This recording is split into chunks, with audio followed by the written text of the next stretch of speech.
Hey everybody, welcome back to Movie Nights with Lehlo, a show where I watch newly released films and I review them. Today's episode we're talking Thunder Force. Yeah. Two childhood BFFs reunite as an unlikely crime-fighting superhero duo when one of them invents a formula that gives ordinary people superpowers. So many years ago, people who were considered to most likely be psychopaths got these superpowers that turned them into supervillains, and they began just tearing down the city and terrorizing all the civilians, right? And at the film's start, we meet a young Emily, played by Octavia Spencer, whose parents had unfortunately died at the hands of these supervillains.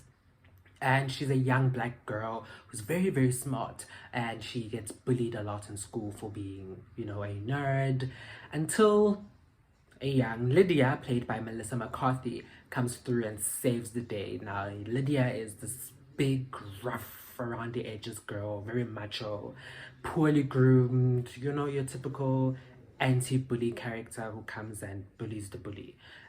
Yeah, she's that girl, and she stands up for Emily one day, and they end up becoming BFFs, according to the movie's premise. I didn't get the sense that these people were best friends, to be quite honest. They lacked chemistry. It just Nohosa, it wasn't happening, that friendship, man. They lacked the chemistry, the banter of best friends, that connection.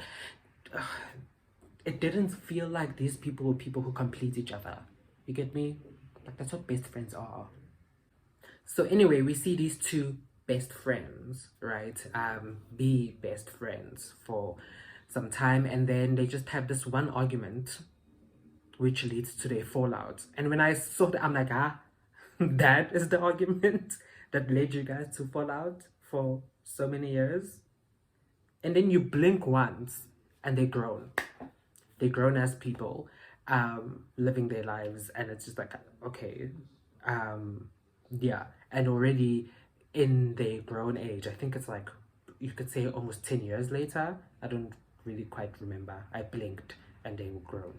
And it's like, okay, Lydia is trying to reach out to Emily, and I'm like, guys, they just had a fallout. Like, in my time, they just had a fallout. Now I blinked and they old, and now they still, could we not see them at least like a brief montage of 90 seconds where we see Lydia be Lydia and, try find jobs, while Emily's this powerful young woman who's building this formula and building an empire for herself? Can we just see that contrasted, see them actually live life without each other, independent of each other, and grow to become these women that we see them at the end, before they have their rekindling?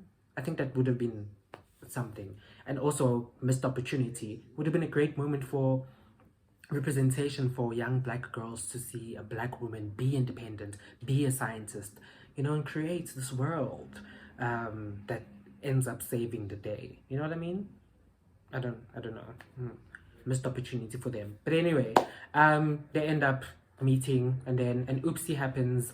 Lydia gets the formula for superhuman strength, and then Emily takes the formula for invisibility, and then together they make Thunder Force. Now tell me why we saw them prepare for so long that we actually forgot that there's a world out there where super villains exist, right?